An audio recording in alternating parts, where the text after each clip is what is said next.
إن الحمد لله نحمده ونستعينه ونستغفره ونعوذ بالله من شرور أنفسنا ومن سيئات أعمالنا من يهده الله فلا مضل له ومن يضلل فلا هادي له وأشهد أن لا إله إلا الله وحده لا شريك له وأشهد أن محمدا عبده ورسوله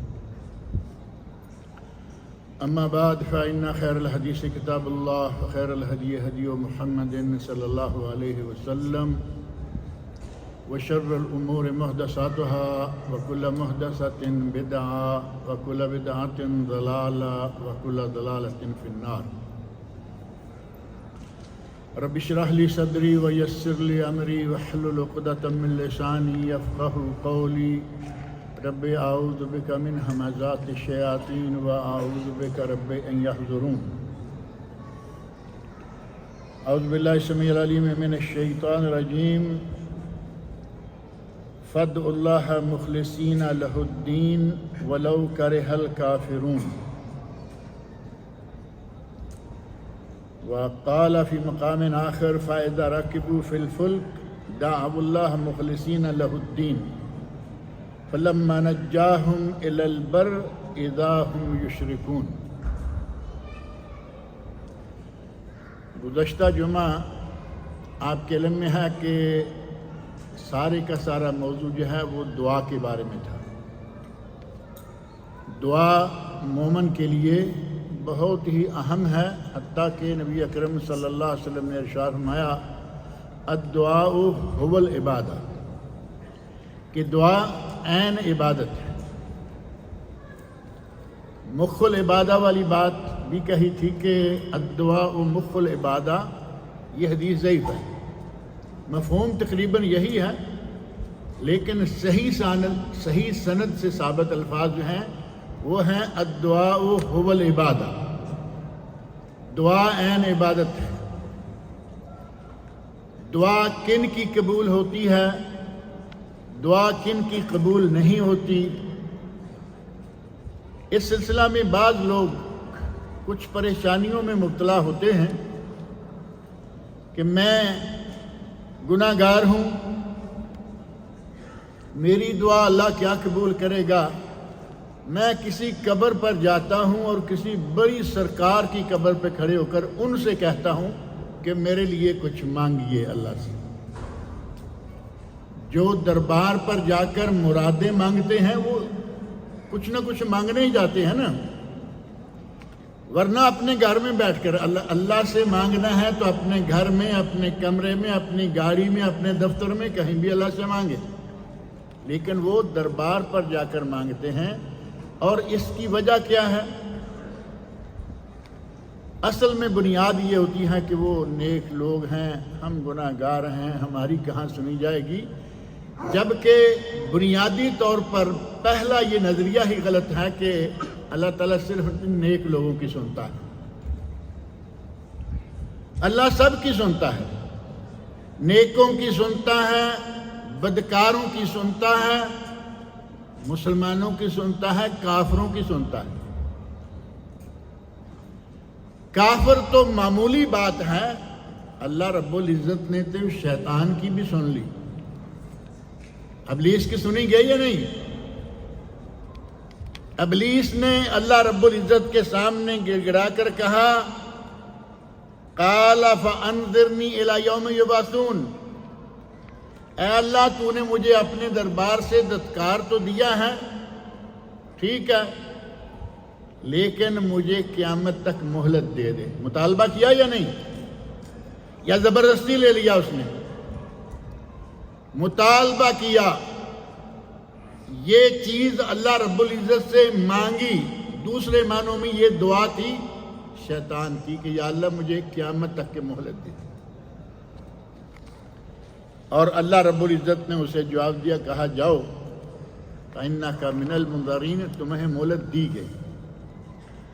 جب اللہ رب العزت شیطان کی سن لیتا ہے تو ہمیں سرکاروں، درباروں اور پیروں مزاروں کے جہاں جا کے دھکے کھانے کی کیا ضرورت ہے؟ اس نے شیطان کی سن لی. اور قرآن کریم میں دوسری بات یہ بھی موجود ہے کہ اللہ نے کافروں اور مشرکین کی بھی سنی اور قیامت تک سنتا رہے گا، لیکن جب چاہے اس کی مرضی۔ اور قرآن کریم نے یہ بات سورۃ العنکبوت کی آیت نمبر 65 میں ذکر فرمائی ہے، جو آیت میں نے پڑھی ہے، فَإِذَا رَكِبُوا فِي الْفُلْكِ دَعَوُا اللَّهَ مُخْلِصِينَ لَهُ الدِّينَ۔ مشرکین، یہ مکہ والوں کا عمل اللہ نے بیان کیا کہ جب یہ کشتی میں سوار ہوتے ہیں اور کشتی پانی کی طوفانی لہروں میں گھر جاتی ہے، دعوا اللہ مخلصین لہ الدین، تو پورے اخلاص کے ساتھ تمام لات منات حبل عزا سب کو بھول کر کہتے ہیں کہ یا اللہ ہمیں اس میں سے بچا دے۔ حضرت اکرمہ رضی اللہ عنہ، ابو جہل کے بیٹے، وہ کشتی میں سوار ہیں، ایسا ہی ایک واقعہ پیش آ گیا اور مشہور واقعہ ہے۔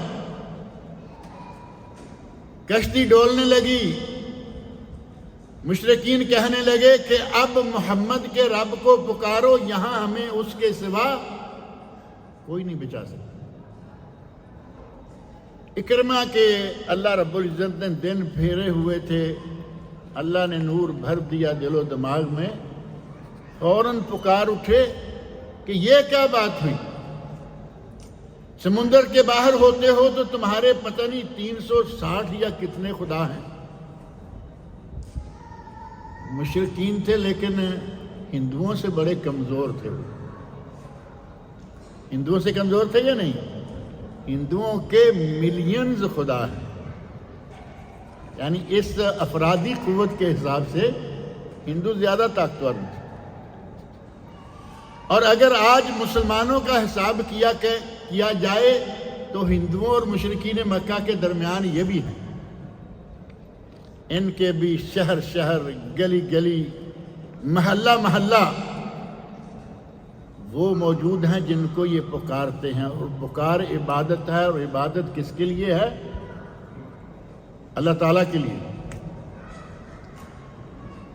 اکرمہ کہتے ہیں کہ یہ کیا بات ہوئی کہ اب تم صرف اللہ کو پکارو گے تو جان چھوٹے گی؟ انہوں نے کہا یہاں صرف وہی کام دیتا، کوئی لات، کوئی منات، کوئی عزا، کوئی حبل، یہاں کوئی کام نہیں آتا، یہاں محمد کا رب کام آتا ہے صلی اللہ علیہ وسلم۔ اکرمہ نے کہا پھر اب آج اگر محمد کا رب کام آئے گا تو ہمیشہ وہی کام آئے گا۔ باہر نکلے، اسلام قبول کر لیا۔ اللہ رب العزت نے ارشاد فرمایا فَإِذَا رَكِبُوا فِي الْفُلْكِ دَعَوُا اللَّهَ مُخْلِصِينَ لَهُ الدِّينَ، وہ پورے اخلاص کے ساتھ خالص اللہ رب العزت سے دعائیں مانگتے ہیں، اور اللہ ان کی دعا سنتا ہے جب چاہتا ہے یا نہیں؟ جب چاہتا ہے ان کی دعائیں سنتا ہے۔ یہی وجہ ہے کہ اگلے ہی الفاظ جو ہیں آیت کے وہ ہیں فَلَمَّا نَجَّاهُمْ إِلَى الْبَرِّ، جب اللہ نے ان کو نجات دے دی اور ساحل سمندر پر پہنچا دیا، انہوں نے نجات طلب کی، اللہ رب العزت نے نجات دے دی تھی۔ دعا قبول کی ہوئی یا نہیں؟ اللہ رب العزت تو مشرکین کی بھی قبول کرتا ہے، کفار کی قبول کرتا ہے۔ ہمارے یہاں پتہ نہیں یہ کہاں سے بات آ گئی کہ نہیں جی میں تو وہ،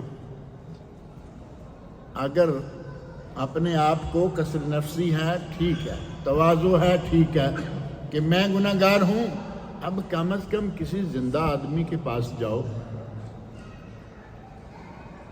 قبر پہ جا کے میت سے مانگنا، وہ میت تو ہے نا، مردے تو شاید ذرا اچھا لفظ نہیں لگتا، ذرا تھوڑا سخت ہے، لیکن میت کہہ لیتے ہیں، فوت شدہ کہہ لیتے ہیں۔ فوت شدہ ہے، قبر میں ہے، اپنے ہاتھوں ہم دفن کر چکے، ان کے زمانے کے لوگ انہیں دفن کر چکے۔ اور بڑی عجیب بات ہے کہ جب تک وہ زمین کے اوپر تھے اپنے کپڑے نہ اتار سکے کہ وہ مجھے غسل دے دو، کپڑے لوگوں نے کینچی سے کاٹ کے نکالے. میت کے ساتھ یہ ہوتا ہے یا نہیں؟ کپڑے لوگوں نے نکالے، ننگے کر کے لوگوں نے اسے نہایا، کندھوں پہ اٹھا کے قبرستان تک لے کر گئے. اس وقت تو سرکار کو اتنی ہمت نہ ہوئی کہ چلے میں چلتا ہوں. زندگی میں اتنا عاجز، چاہے وہ کتنا بڑا ولی کیوں نہ ہو، اللہ کے سامنے وہ انتہائی عاجز ہے. اللہ رب العزت نے پکڑ لیا، اب نہ وہ چل سکتا ہے نہ کچھ اور حرکت کر سکتا ہے. دوسروں نے اٹھا کے قبر میں اتارا. کم و بیش 3 فٹ تو قبر شاید نیچے ہوتی ہوگی یا نہیں؟ 5 فٹ نہیں کہتے، زیادہ ہو جائے گی. 3 فٹ زمین کے نیچے ہمارے یہ بزرگ ہیں فوت شدہ، جنہیں ہم نے خود دفن کیا. ایسے لوگ بھی ہیں. اب ان سے مانگتے ہیں. کم از کم ہمیں صحابہ کرام سے سیکھ لینا چاہیے کہ اگر ہم اپنے سے بہتر کسی کو مانیں اور کسی سے جا کے دعا کرنے کا کہیں تو وہ کم از کم دنیا میں تو ہو، زندہ تو ہو. مدینہ منورہ، اب سارا سین ماحول دیکھیں. مدینہ منورہ ہے، عمر فاروق رضی اللہ عنہ کی خلافت کا زمانہ ہے.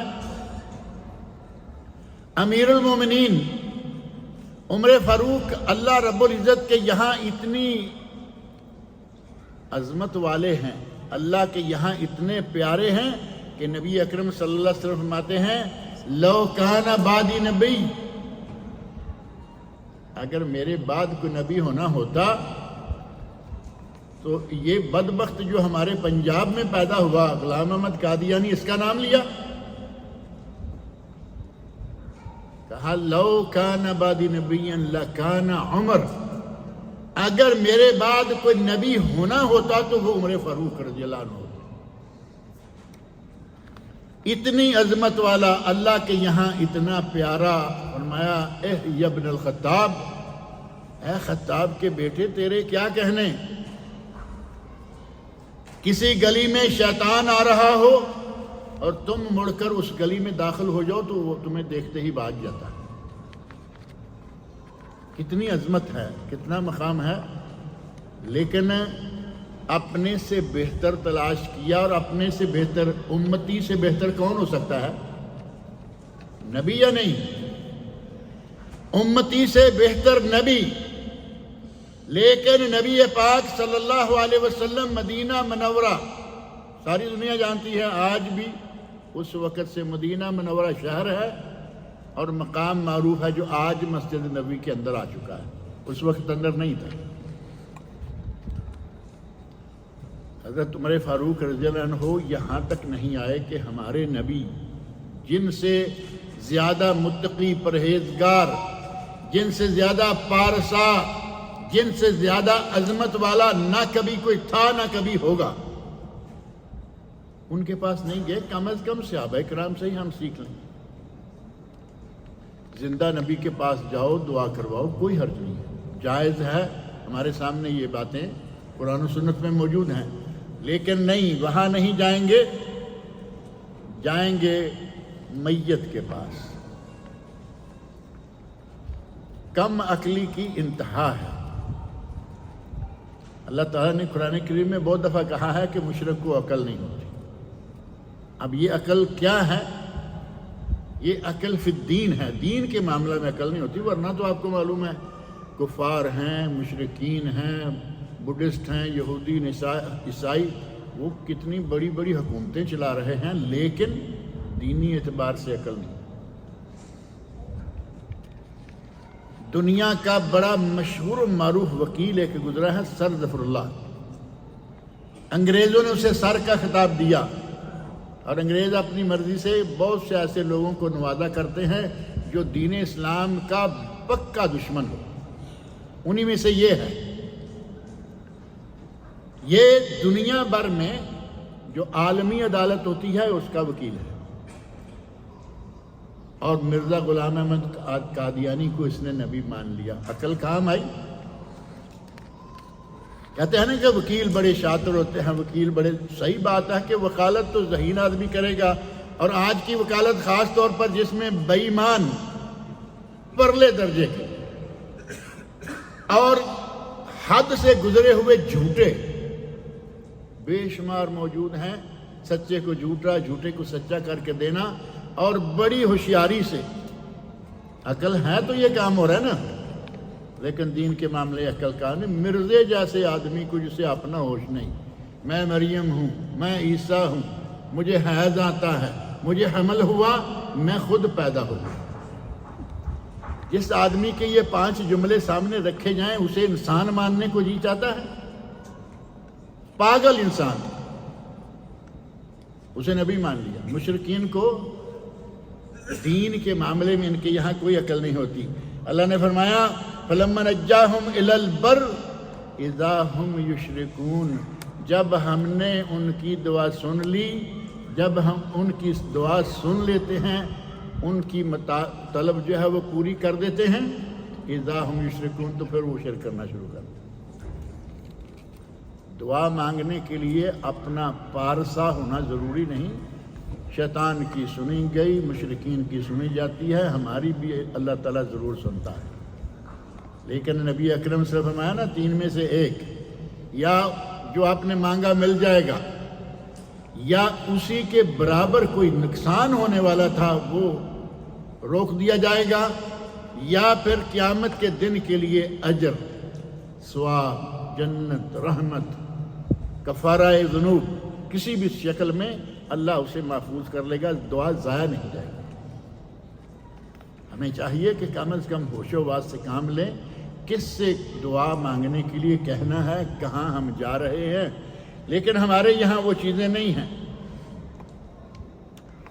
دعا کے لیے مقام تلاش کرنے میں کوئی حرج نہیں ہے، جیسے ابھی مکہ مکرمہ ہے، دنیا کا مقدس ترین شہر، بیت اللہ شریف، دنیا کا مقدس ترین مقام، بیت اللہ میں آپ دعا کریں، طواف کرتے ہوئے، سعی کرتے ہوئے دعا کریں،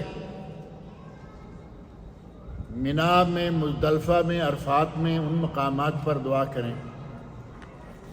اور اسی طرح کچھ اوقات ہیں، خاص طور پر سحری کے وقت دعا کریں، اللہ دعا سنتا ہے۔ اللہ آسمان دنیا پر نازل ہوتا ہے، حدیث معروف ہے نا، ہر رات کے آخری پہر اللہ آسمان دنیا پر نزول فرماتا ہے اور کہتا ہے کوئی ہے جو مانگے ہم اسے دیں، کوئی ہے جو دعا کرے ہم اس کی دعا قبول کریں، حل من مستغفر فاغفر له، کوئی ہے جو بخشش طلب کرے اور میں اسے بخش دوں۔ ہر رات اللہ رب العزت یہ ندائیں دیتا ہے، رات کے وقت، سحری کے وقت اللہ سے دعائیں مانگے۔ خطبہ کے دوران، ہمارے یہاں خطبہ کے دوران لوگ باتیں کر لیتے ہیں، آئیں گے باتیں بھی کرتے رہیں گے۔ یہاں الحمدللہ کافی اچھا ماحول رہتا ہے کہ آہستہ آہستہ لوگ سمجھ جاتے ہیں۔ ہمارے وہاں پاکستان میں باتیں کرتے خطبے کے دوران سنیں گے لوگ باتیں کرتے، خطبے کے دوران باتیں تو کیا، نبی سے فرمایا کہ جس نے من مس الحصا فقد لگا، جس نے کنکریوں کو چھوا، ایسے جیسے ہاتھ مارا۔ آج کنکریاں نہیں تو قالین تو ہے نا۔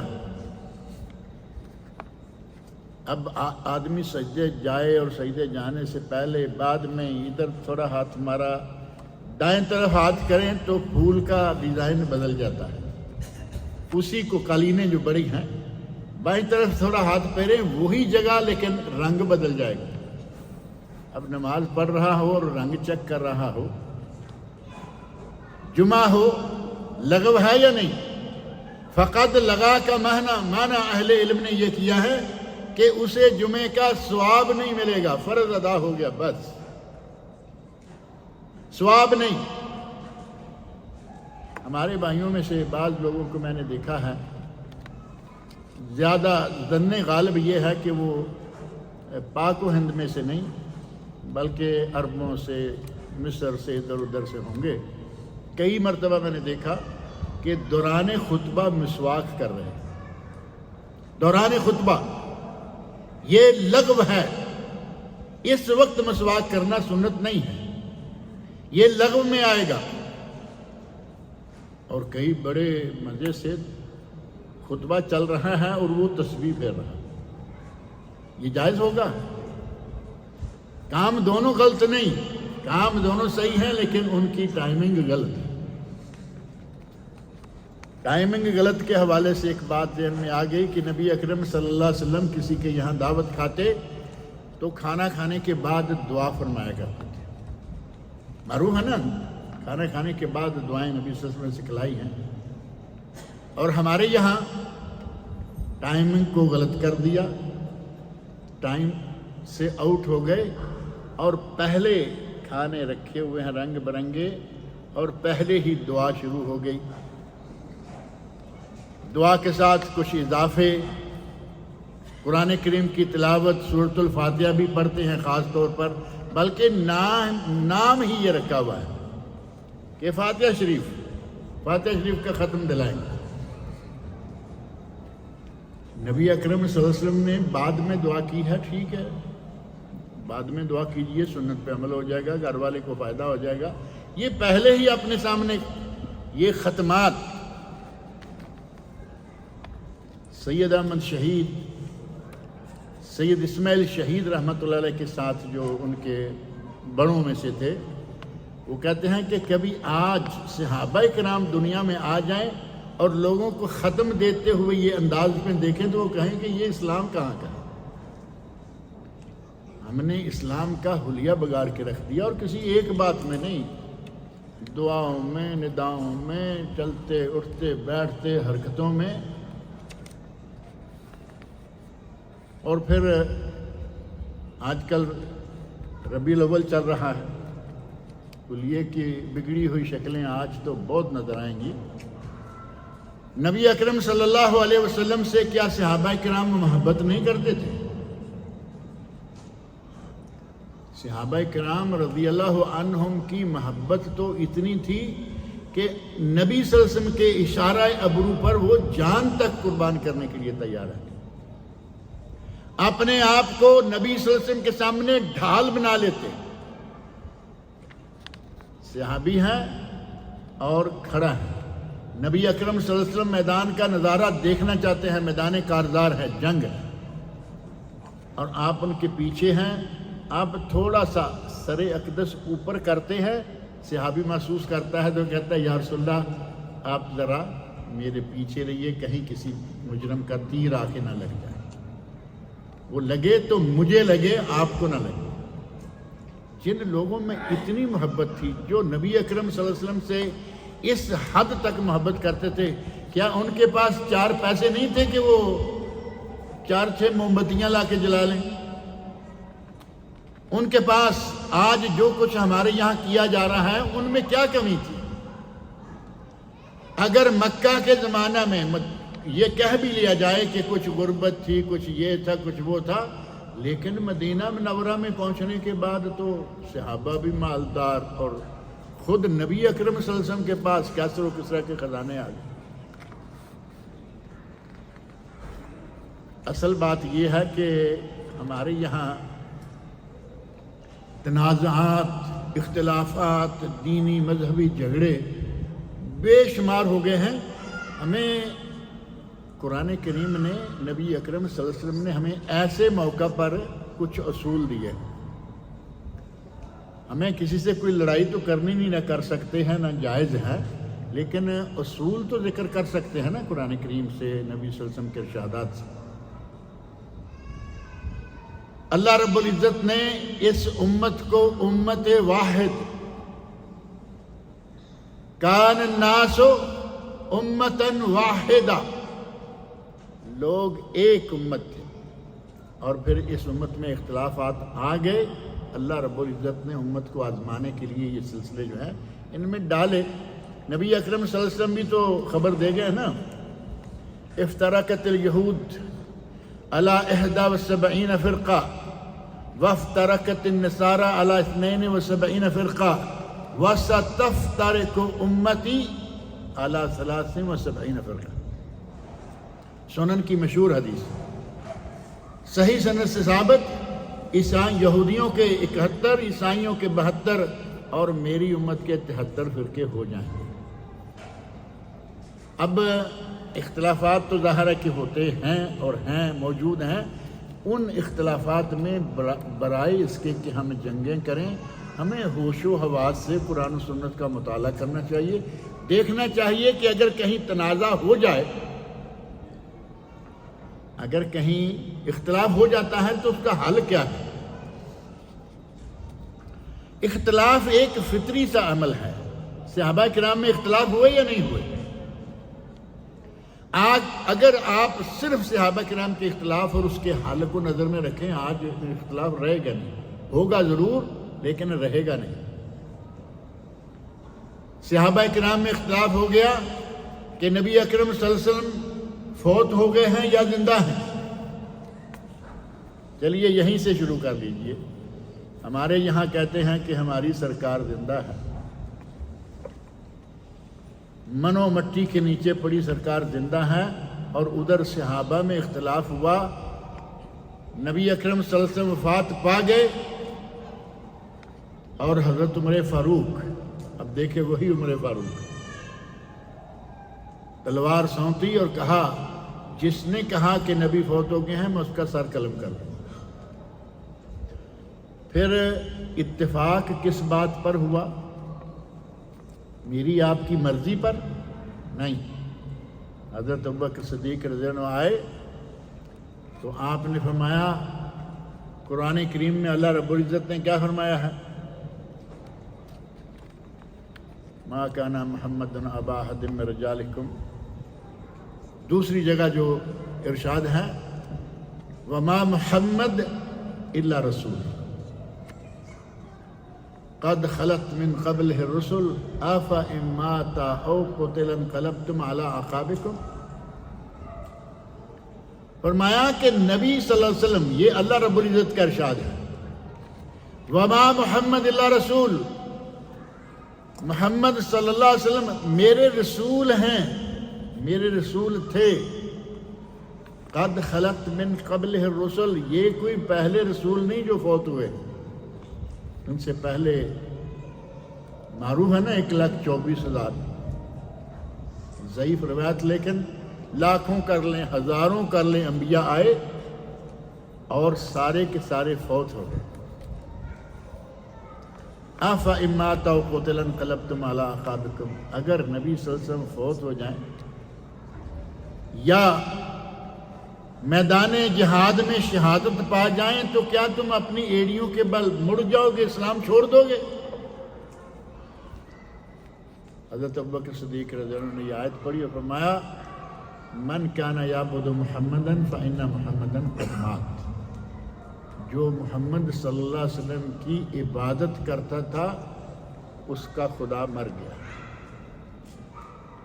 خدا سمجھ کے، اللہ سمجھ کے بات کرتا ہے نا بندہ۔ ان کا کہنا یہ تھا کہ جو سمجھتا ہے کہ خدا حی و قیوم ہے، اور جو نبی صلی اللہ علیہ وسلم کی یہ صفت سمجھتا تھا، وہ سمجھ لے کہ آج اس کا خدا مر گیا۔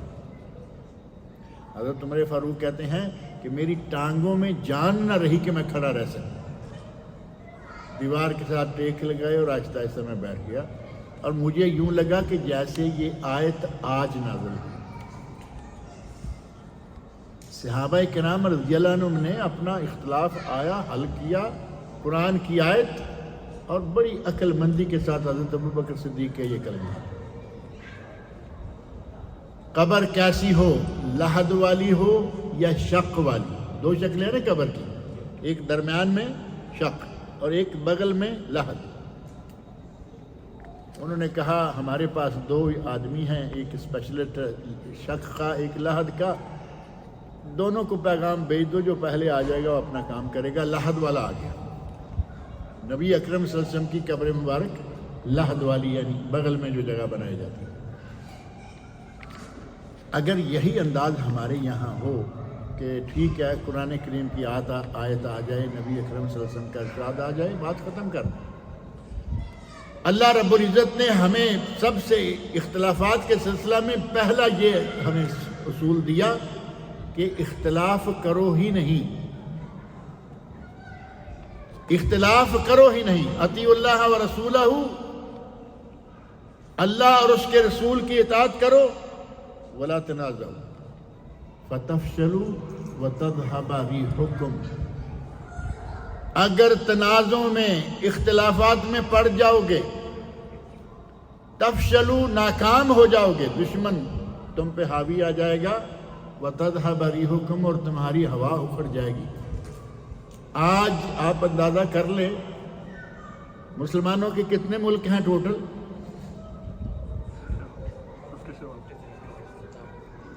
57۔ آپ صرف تصور میں سوچیں 57 ملک ہیں مسلمانوں کے، چھوٹے بڑے ملا کے، اور بڑے بڑے ماشاءاللہ ہیں اور کوئی چھوٹے ہیں، لیکن 57۔ اور کل تعداد بنی آدم کی آج دنیا میں کتنی ہے؟ 6 ملین، کم و بیش 6 ارب، ملین نہیں، ملین تو چھوٹا سا ہوتا ہے، 6 ارب۔ اور ان میں سے مسلمانوں کی تعداد، صرف مسلمانوں کی تعداد تقریباً 2.25 ارب ہے۔ آپ اندازہ کریں کہ ایک طرف عیسائی، ایک طرف یہودی، ایک طرف ہندو، ایک طرف سکھ، ایک طرف بدھسٹ، 5 تو یہ موٹے موٹے ہیں نا۔ اب جو 2.25 ارب کے اوپر کتنے بنے؟ 4.25، 4.25 کو 5 میں تقسیم کریں، کیا بنا؟ ایک ہی آیا، ایک بھی پورا نہیں آتا۔ 4.25 کو 5 پر تقسیم کریں گے، ایک بھی نہیں بنتا، جبکہ ہم 2.25 ہیں۔ لیکن آج مسلمانوں کی آواز کوئی نہیں سن رہا۔ کافر جس ملک میں جو چاہتے ہیں کرتے ہیں، مسلمانوں کی آواز کیوں نہیں؟ تفشلوا وتذهب ريحكم، اللہ نے یہ فرما رکھا ہے کہ اگر تنازعات میں پڑ جاؤ گے ناکام ہو جاؤ گے اور تمہاری ہوا اکھڑ جائے گی۔ پہلا اصول یہ ہے کہ تنازعات کو ہوا دی ہی نہ جائے، اور دوسرا اصول یہ ہے کہ اگر کبھی تنازع ہو ہی جائے، ظاہر ہے کہ اختلاف ہو گیا، صحابہ کرام نے اختلاف حل کیا کہاں سے؟ قرآن کریم سے۔ ہمارے پاس قرآن کریم موجود ہے الحمدللہ۔ اطیعوا اللہ و اطیعوا الرسول و اولی الامر منکم فإن تنازعتم فی شیء فردوہ الی اللہ والرسول ان کنتم تؤمنون باللہ والیوم الآخر۔ فرمایا اللہ کی اور اس کے رسول کی اطاعت کرو، اور اولی الامر کی اطاعت کے بغیر اگر قرآن و سنت کے مطابق ہے تو فَإِن تَنَازَعْتُمْ فِي شَيْءٍ فَرُدُّوهُ إِلَى اللَّهِ وَالرَّسُولِ، اگر کسی معاملہ میں تنازع ہو جائے تو اسے اللہ اور اس کے رسول کی طرف لوٹا دو۔ قرآن کریم موجود ہے، حدیث شریف موجود ہے۔ قرآن میں تو کسی کو کوئی اختلاف نہیں، حدیث میں ضعیف ہے، باطل ہے، یہ ہے، وہ ہے، صحیح احادیث موجود ہیں، صحیح احادیث۔ اب اگر سامنے قرآن کریم کی آیت آ جائے اور نبی اکرم صلی اللہ علیہ وسلم کی صحیح حدیث آ جائے، اس کے باوجود کیا بندے کو یہ جرأت کرنی چاہیے کہ میں یہ نہیں مانتا؟ اختلافی مسئلہ ہے کوئی بھی، قرآن، نبی صلی اللہ علیہ وسلم کا فرمان، دونوں چیزیں موجود ہیں لیکن میں نہیں مانتا۔ تم کس کی مانتے ہو اور کیا مانتے ہو؟ کس کیٹیگری کے مسلمان ہو کہ قرآن بھی موجود ہے، حدیث بھی صحیح سند سے، بخاری مسلم سے موجود ہے، نہیں مانتا؟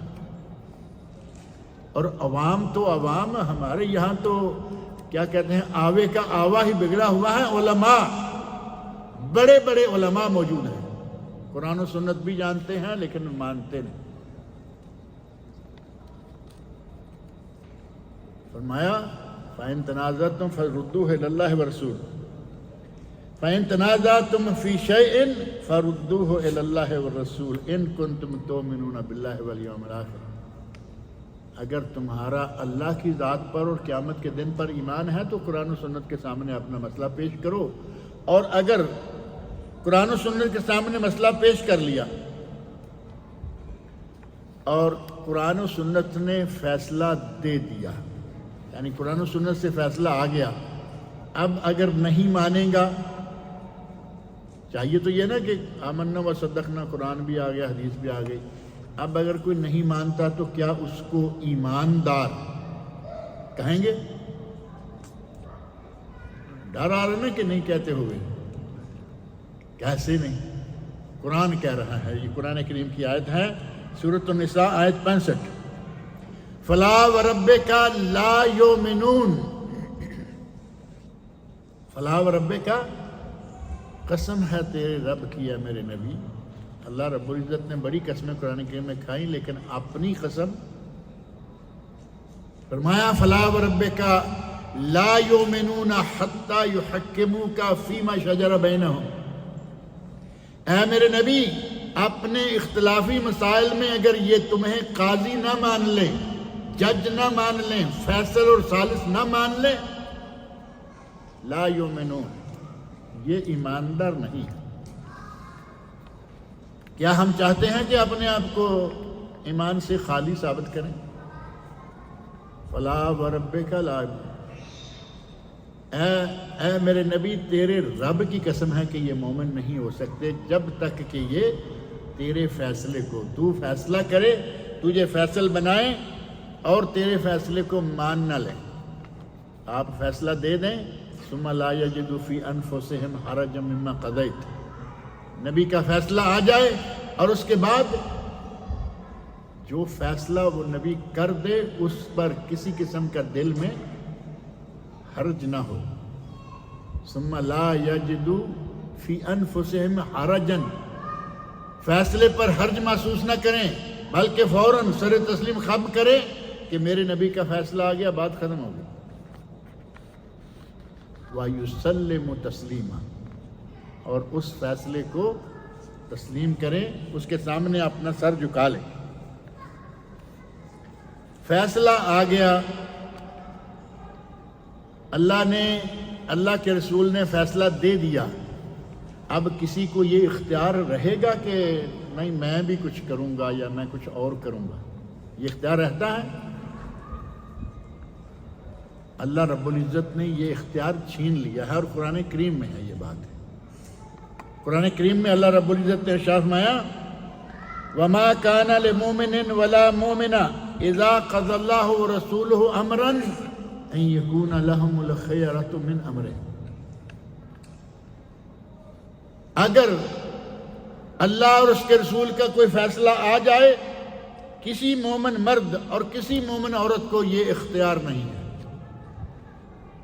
اندازہ کریں، کسی مومن مرد اور کسی مومن عورت کو یہ اختیار نہیں ہے ان یکون لہم الخیرۃ من امرہم، اختیار نہیں ہے ان یکون لہم الخیرہ، ان کے لیے اختیار والی بات جو ہے وہ ختم ہے۔ وَمَن يَعْصِ اللَّهَ وَرَسُولَهُ فَقَدْ ضَلَّ ضَلَالًا مُبِينًا، اس کے باوجود اگر کوئی اللہ اور اس کے رسول کے احکام کی نافرمانی کرتا ہے تو فرمایا کہ وہ واضح اور کھلا ہوا گمراہ ہے۔ اب قرآن کریم نے یہ بات ہمارے سامنے رکھ دی کہ اگر اختلاف ہو گیا، اللہ رسول کو اگر قاضی نہیں مانتا، نبی صلی اللہ علیہ وسلم کو حاکم نہیں مانتا تو مومن نہیں، اور اگر نبی صلی اللہ علیہ وسلم نے کوئی فیصلہ دے دیا، اللہ نے فیصلہ دے دیا، اب کسی کو یہ اختیار نہیں ہے کہ وہ کہے ٹھیک ہے آیت بھی ہوگی اور حدیث بھی ہوگی لیکن ہمارے یہی کریں گے نا، اور کیا کر سکتے ہیں، ہمارے بھی تو علماء ہیں۔ وہ تو میں نے پہلے عرض کیا نا کہ ہمارے یہاں تو آوے کا آوا ہی بگڑا ہوا ہے، اینٹ نہیں آوا بگڑا ہوا ہے۔ اور یقین مانیں آن دی ریکارڈ باتیں موجود ہیں، آپ بھی پڑھتے سنتے ہوں گے، بعض علماء نے باقاعدہ اعتراف کیا کہ ان کے پاس صحیح دلائل موجود ہوتے ہیں، ہمارے کے پاس دلائل موجود نہیں ہوتے، اسے یہ بھی پتہ ہے کہ ان کے دلائل صحیح اور قوی ہیں لیکن ضد میں آ کر نہیں مانتے۔ کسی کے ذہن میں ہے یہ کلپ چھوٹا سا پچھلے دنوں آیا ہے، مفتی طارق مسعود کے الفاظ میں، کسی کو چاہیے تو مل سکتا ہے، کہتے ہیں کہ ہمارے مولوی اہل حدیث علماء کے علماء ان کے یہاں صحیح احادیث، صحیح دلائل، قوی دلائل ہوتے ہیں، ہمارا مولوی مانتا نہیں محض ضد کی وجہ سے۔ جب ضد یہاں تک لے آئے کہ دوسری طرف صحیح دلائل موجود ہیں، پیٹ کے پجاری ہیں یا نہیں ہے؟ یہ ایک طارق مسعود صاحب ہیں، ایسے بے شمار باتیں آن دی ریکارڈ موجود ہیں کہ ان لوگوں نے قبول کیا کہ قرآن و سنت جو ہے یہ کہاں ہے اور اس کے مسائل و احکام کیا ہیں، لیکن ہم کیا کر رہے ہیں۔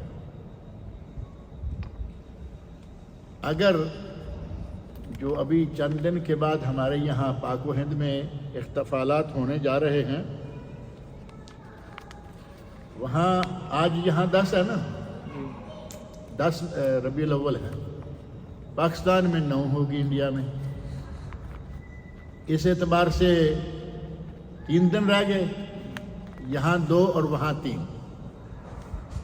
3 دن کے بعد جو کچھ ہونے والا ہے اور پچھلے سالوں میں ہوتا رہا ہے، میرا خیال ہے وہ ہسٹریاں سب کے علم میں ہیں۔ کیا یہ دین ہے؟ اور ان جشن منانے، احتفال کرنے والے لوگوں کے اپنے علماء رد کر رہے ہیں کہ یہ غلط ہو رہا ہے۔ کہیں عورت ڈانس کر رہی ہے، کہیں مولوی ڈانس کر رہے ہیں۔ شرم حیا نام کی کوئی چیز رہی نہیں، مولوی باقاعدہ ڈانس۔ بعض تو لگتا ہے کہ وہ کوئی ڈی جے ڈانس قسم کے مولوی ہیں، گانے لگائے ہوئے ہیں، کہیں نعت ہے، کہیں قوالی ہے اور کہیں گانے ہیں۔ نبی اکرم صلی اللہ علیہ وسلم کا یہ احترام کر رہے۔ کل میں نے ایک اعلان یا اشتہار سمجھیں کسی کلپ میں دیکھا کہ انہوں نے عید میلاد النبی صلی اللہ علیہ وسلم لکھا ہوا ہے، اور یہ کہاں ہے؟ یہ جو سٹیج بنا ہوا ہے نا، سٹیج کے سامنے جیسے ابھی دروازے تک راستہ ہے، لوگوں کے آنے جانے کے لیے راستہ بنایا ہوا ہے، یہ سارا پورا جو بینر ہے یا کیا اس کو کہیں گے، یہ یہاں ہے۔ آنے جانے والے ان کے اوپر سے گزر رہے ہیں۔ یہ تمہارے دلوں میں نبی کی محبت ہے؟ نبی اکرم صلی اللہ علیہ وسلم کا لقب عید میلاد النبی کہیں گے تو نبی کا کوئی دوسرا معنی نہیں سوائے ہمارے نبی کے، یا کوئی اور نبی ہو سکتا ہے یہاں؟ پاؤں کے نیچے روندو نبی صلی اللہ علیہ وسلم کا اسم گرامی، اور تم سمجھو کہ ہم محب ہیں؟ عاشق، محب بھی نہیں، گندہ لفظ، عاشقان رسول۔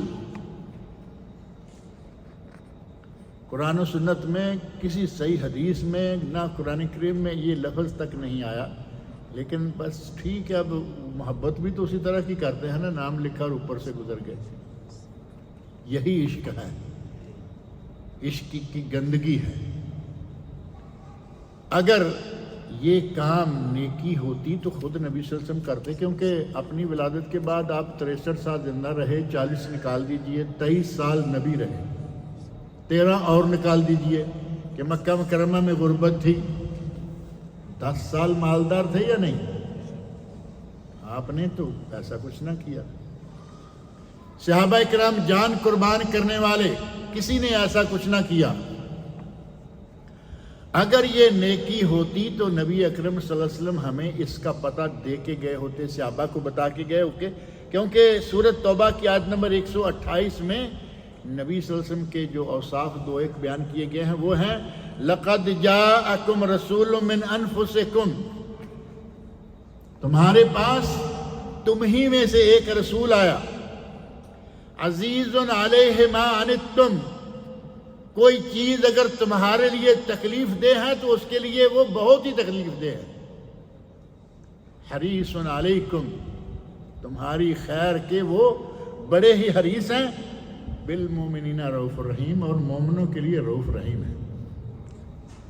اگر یہ کام نیکی ہوتا تو وہ عزیز علیہ ما عنتم، حریص علیکم وبالمومنین رؤوف الرحیم، وہ رؤوف الرحیم نبی کیا ہمیں ایسے ہی چھوڑ جاتے؟ اتنا بڑا ثواب ہے اور تم محروم رہو؟ آپ کر کے دکھا کے جاتے. پھر خلفۂ راشدین چاروں کسی نے نہیں کیا. آپ تاریخ کھول کر دیکھ لیں. نبی اکرم صلی اللہ علیہ وسلم نے ارشاد فرمایا علیکم بسنتی و سنت الخلفاء الراشدین المہدیین من بعدی عضوا علیہا بالنواجذ. تم پر میری اور میرے خلفاء کی سنت. اب یہ ہمارے مولویوں کی سنت کا یہاں ذکر نہیں ہے. میری اور میرے خلفاء کی سنت کا لازم پکڑنا یہ تم پر واجب ہے. عضوا علیہا بالنواجذ یعنی دانتوں میں دبا کے رکھ لو اس بات کو. خلفاء راشدین کا عمل بھی سنت ہوا. کیا خلفاء راشدین نے عید منائی اس طرح کی؟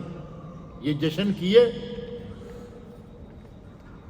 وہ تو یقین جانے کہ کبھی ہمارا یہ جشن دیکھ لیں تو شابہ، ہمارا جشن دیکھ لیں تو ہمیں مسلمان بھی نہ سمجھیں کہ یہ کیسے مسلمان ہو سکتے ہیں. گانے، ڈی جے، قوالیاں، سارا کچھ یہ کر رہے ہیں، خوشی میں ڈانس ناچ رہے ہیں.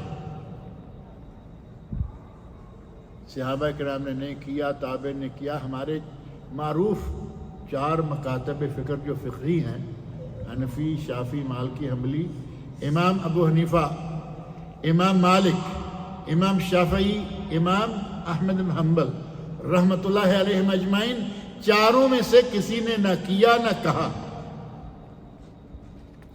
اب سمجھ نہیں آتی کہ کہاں سے لا کے ہم نے ایسا زوردار طریقے سے اسے ٹھونسا.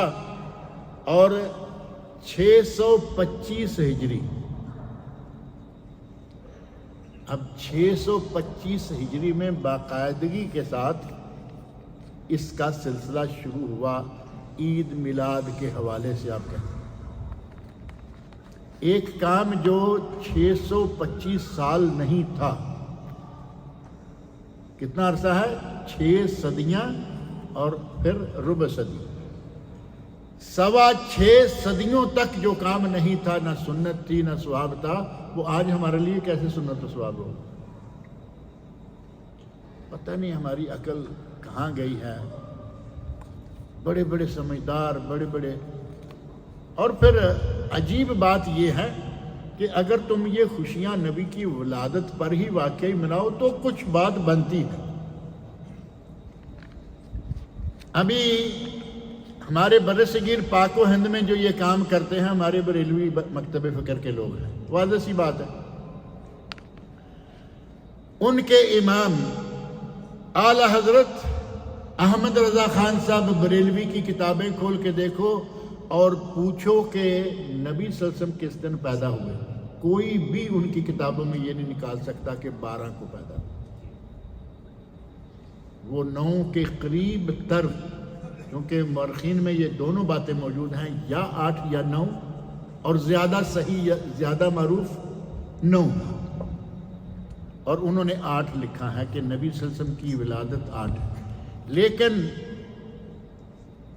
نہ 8 نہ 9 نہ کوئی مہینہ متفق ہے کہ ربیع الاول ہی ہے. کئی مہینوں کا ذکر ملتا ہے. ولادت میں محرم کا ذکر مل رہا ہے، ربیع الاول، ربیع الثانی کا، رمضان المبارک کا. اللہ رب العزت کی بڑی اسپیشل حکمت تھی کہ نہ تاریخ متفق علیہ رہے اور نہ قیامت تک مسلمان اس پر متفق ہو سکیں، اور نہ یہ خرافات پیدا ہوں. لیکن خرافات جو ہیں وہ ہم نے کہا یہ تو کریں گے. ابھی اس وقت بریلوی مکتب فکر کی بڑی معروف شخصیت ہیں ڈاکٹر طاہر القادری. ان کو شیخ الاسلام بھی کہتے ہیں، ان کو مفسر قرآن بھی کہتے ہیں، ان کو بڑا کچھ کہتے ہیں. اور جس طرح اپنے امام احمد رضا خان صاحب کے القاب لکھتے ہوئے کتاب کا پورا آدھا صفحہ جو ہے وہ وہی چلتا ہے. اعلیٰ حضرت سے شروع ہوتا ہے اور آخر میں جا کے احمد رضا خان بریلوی آتا ہے، آدھا صفحہ مکمل ہو گیا. اسی طرح ڈاکٹر طاہر القادری صاحب ہیں، بڑے القاب ہیں، بڑے، اس میں کوئی شک نہیں کہ بڑے بہترین سپیکر ہیں. تقریر کرنا ختم ہے ان کا، لیکن اپنی کتاب میں یہ لکھنے پر مجبور ہو گئے کہ نبی صلی اللہ علیہ وسلم کی تاریخ ولادت پر اتفاق نہیں ہے، اور یہ کہنے پر انہیں مجبور ہونا پڑا کہ 12 ربیع الاول نبی صلی اللہ علیہ وسلم کی وفات ہے اور اس پر اتفاق ہے۔ اب آپ بتائیے کہ یہ خوشیاں کس پر ہیں؟ اگر خوشیاں ہیں تو وفات پر ہیں یا میلاد پر؟ تھوڑا عرصہ پہلے تک ہمارے یہاں لوگ 12 وفات کہتے تھے، 12 وفات۔ آہستہ آہستہ لوگوں نے کہا کہ 12 وفات، اور وفات بھی کہتے ہو، خوشیاں بھی مناتے ہو، پھر اس کا نام بدلنا شروع ہوا، اور آہستہ آہستہ ترقی کرتے کرتے آج یہ جشن عید میلاد ہو گیا ہے۔ سارے وہ کرتوت جو عیسائی کرتے ہیں سارے کے سارے ہمارے یہاں آ گئے، اور 2-3 سال پہلے تو لاسٹ بھی ہو گیا نا، ہیپی برتھ ڈے یا رسول اللہ، کیک بھی کاٹا گیا۔ یہ ہماری محبت ہے نبی اکرم صلی اللہ علیہ وسلم کے ساتھ۔ اور پھر بڑے عجیب و غریب قسم کے دلائل ظاہر ہے کہ پہلے جب اعتراف کر لیا کہ اس تاریخ کو نبی صلی اللہ علیہ وسلم کی ولادت ہے ہی نہیں، لاکھوں دلائل دو بات ہی نہیں بنتی۔ لیکن چونکہ انہیں بھی تو روٹی چاہیے نا، اپنے مریدوں سے نذرانے چاہیے، انہیں پیسے چاہیے، ہر چیز، ہر کسی کی یہ ضرورت ہے، پھر اتنا لکھے، لمبے لمبے مضامین، لمبی لمبی کتابیں لکھ دیں۔ ان میں سے اب بعض دلائل جو ہیں، سارے دلائل لمبا ہو جائے گا مسئلہ۔ ایک موٹی سی بات کہتے ہیں جی، اگر یہ بدعت ہے، پہلے نمبر پہ مان لیا نا کہ بدعت ہے، کہتے ہیں چلیے اگر یہ بدعت ہے تو یہ بدعت حسنہ ہے۔ ان سے کہیے کہ بدعت حسنہ یا بدعت سیئہ کی تقسیم تم نے کہاں سے لی؟ کہیں گے عمر فاروق رضی اللہ عنہ نے تراویح کی جماعت کو دیکھ کر کہا تھا نعمت البدعۃ ھذہ، کہ یہ اچھی بدعت ہے، یعنی یہ بدعت حسنہ ہے۔ اب تراویح کے بارے میں کوئی آدمی کہہ سکتا ہے کہ تراویح کی جماعت بدعت ہے؟ نبی صلی اللہ علیہ وسلم نے کرائی یا نہیں کرائی؟ بدعت تو وہ ہے کہ نہ قرآن کریم میں ہو، نہ حدیث میں ہو، نہ امر ہو، نہ عمل ہو، نہ حکم دیا اور نہ ہی آپ نے خود کیا، اور اسے اجر و ثواب سمجھ کر کیا جائے تو یہ بدعت ہے۔ اور تراویح تو نبی صلی اللہ علیہ وسلم نے 3 دن تراویح پڑھائی، اور چوتھے دن پھر آپ نے تراویح نہیں پڑھائی، اور اس کی وجہ بھی آپ نے بتا دی، خشیت ان تفرض علیکم فتعجزوا عنہ، میں ڈر گیا کہ اگر میں یہ پڑھاتا رہا تو کہیں یہ 5 نمازوں کے ساتھ 6ٹھی فرض نہ ہو جائے اور تم یہ نہ کر پاؤ گے۔ حضرت عمر فاروق نے دیکھا کہ اب تو فرض ہونے والی بات ختم ہو گئی، خدشہ ختم ہو گیا، بجائے اس کے کہ 4 یہاں پڑھ رہے ہیں، 6 یہاں ہیں، 8 وہاں ہیں، 2 وہاں ہیں، پڑھتے جماعت سے تھے صحابہ، لیکن 2-4-6 2-4-6، انہوں نے کہا نہیں، ایک امام پر جمع کریں گے۔ حضرت ابی بن کعب رضی اللہ عنہ اور تمیم داری رضی اللہ عنہ، تمیم داری جنہوں نے دجال کو دیکھا ہے، صحیح حدیث میں یہ بات موجود ہے کہ حضرت تمیم داری رضی اللہ عنہ نے دجال کو دیکھا ہے، اور ابی بن کعب رضی اللہ عنہ وہ صحابی ہیں جن کے بارے میں اللہ رب العزت نے فرمایا، مقام سنیں ان کا، اللہ رب العزت نے نام لیا حضرت ابی بن کعب کا۔ نبی اکرم صلی اللہ علیہ وسلم فرماتے ہیں، ابی، مجھے اللہ نے حکم دیا ہے کہ میں تمہارے سامنے سورۃ البینہ پڑھوں، صحیح حدیث، لم یکن الذین کفروا من اہل الکتاب، ہے نا، 30ویں سپارے میں سورۃ البینہ، مجھے اللہ نے حکم دیا ہے کہ میں تمہارے سامنے سورۃ البینہ پڑھوں۔ حضرت ابی رضی اللہ عنہ کہتے ہیں، یا رسول اللہ، کیا اللہ نے میرا نام لیا؟ اب ظاہر ہے کہ اس کے سامنے پڑھو ہوتی تو حضرت ابی بن کعب کو کیوں کہتے ہیں؟ کسی کے سامنے پڑھو نہیں، کیا اللہ نے میرا نام لیا؟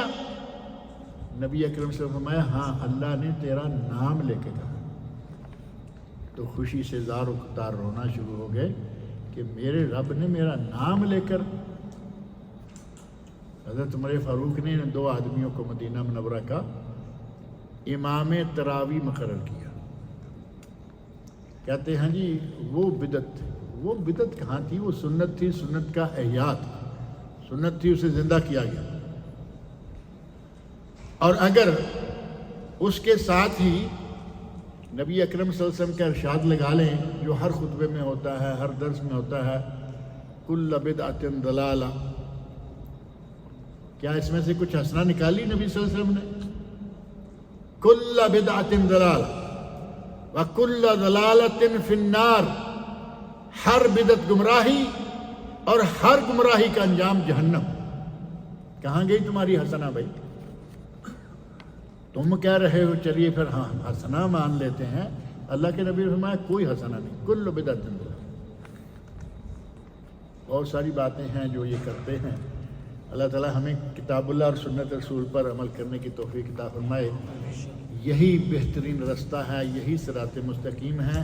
اس پہ میں ہوں یا آپ ہیں یا وہ ہیں یا وہ ہیں، جو بھی ہے صراط مستقیم اس کے پاس ہے جو کتاب اللہ اور سنت رسول پر چلتا ہے. اللہ رب العزت مجھے اور آپ سبھی کو نیک عمل کی توفیق عطا فرمائے.